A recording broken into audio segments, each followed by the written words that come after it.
एक बार एक राजा था। उसने अपने बुद्धिमान मंत्रियों से कहा कि मुझे एक छोटा सा ग्रंथ चाहिए, कोई बड़ी बड़ी किताबें नहीं चाहिए, कोई बड़ा बड़ा ग्रंथ नहीं चाहिए। मुझे एक छोटा सा सूत्र चाहिए, कोई बड़े बड़े ग्रंथ नहीं चाहिए, बड़ी बड़ी किताबें नहीं चाहिए। मुझे फुर्सत भी नहीं है, वक्त भी नहीं है बड़ी बड़ी किताब पढ़ने की। मुझे एक बस छोटा सा सूत्र चाहिए जो हर जगह काम आए। तो फिर उसके बुद्धिमान मंत्री काम पे लग गए।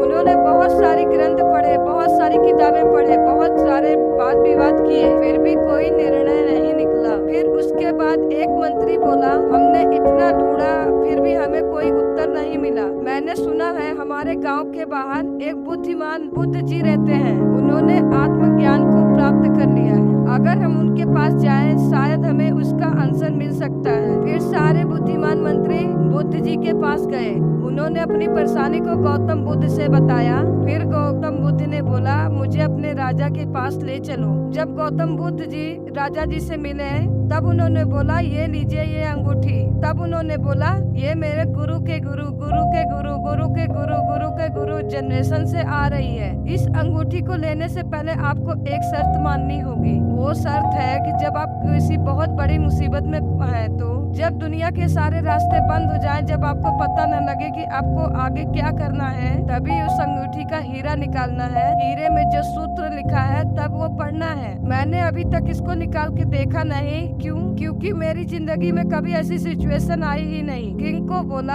आप इसे तभी निकालना जब आपके सामने सारे रास्ते बंद हो जाए। फिर वो राजा जी मान गए। उसके बाद बहुत सारे साल बीत गए। राजा जी के मन में आया कि क्यों न मैं इस अंगूठी का हीरा निकाल के देखूं, इसके अंदर कौन सा सूत्र लिखा हुआ है। फिर राजा जी सोचते हैं फिर तो ये खराब हो जाएगा। कुछ सालों के बाद दूसरे राज्य का राजा इन पर अटैक करता है और ये वाले राजा जी बहुत बुरी तरीके से हार जाते हैं। इनको अपनी जान बचाकर उस राज्य से भागना पड़ता है। वो बहुत भागते रहते हैं। उस राजा के घोड़े की आवाज भी इनके पीछे पीछे आती है और उनके पीछे पीछे लगे हुए हैं। फिर वो पहाड़ी इलाके में आ जाते हैं। फिर वह लिफ्ट पर पहुंच जाते हैं।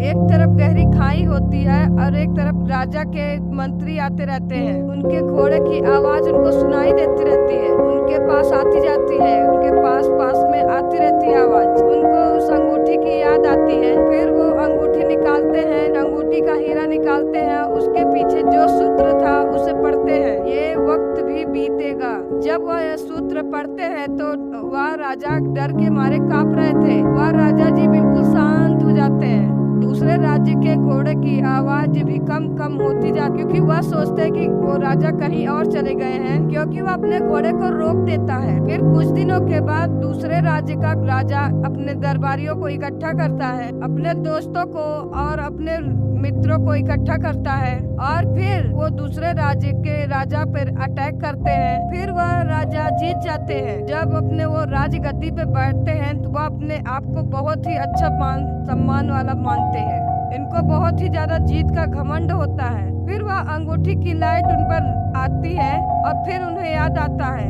फिर अंगूठी के बारे में उन्हें याद आता है, ये वक्त भी बीतेगा।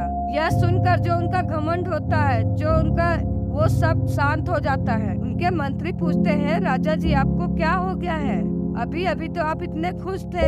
फिर वो राजा जी बोलते हैं, ये वक्त भी बीतेगा। तो गाइस, कभी हमारे पास अच्छे दिन होते हैं, कभी हमारे पास बुरे दिन होते हैं, क्योंकि ये वक्त भी बीतेगा। चाहे वो अच्छा वक्त हो, चाहे वो बुरा वक्त हो, ये वक्त भी बीतेगा। बस हमें ये याद रखना चाहिए। हमें कभी ज्यादा दुख भी नहीं करना चाहिए।